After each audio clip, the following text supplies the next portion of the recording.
வேர்வை வடிச்சி உழைக்கிற இனந்தா எனக்கு உறவாகும் என்றும் நேர்மை வழியில் நடக்கிற மனந்தா எனக்கு உயிராகும்.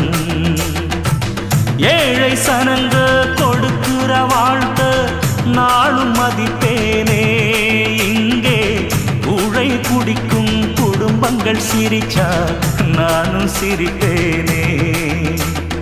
நல்லவன் எப்பவும் பிழைக்கணும், நன்மைகள் எப்பவும் தழைக்கணும், நினைச்சதெல்லாம் கைகளிலே கிடைக்கணும். தொட்டது எப்பவும் துலங்கணும், தர்ம சத்தியம் விளங்கணும், விதைச்சதெல்லாம் பூமரமா முளைக்கணும். துணிந்து நின்றால் தடையேது, தோல்வி நமக்கு கிடையாது.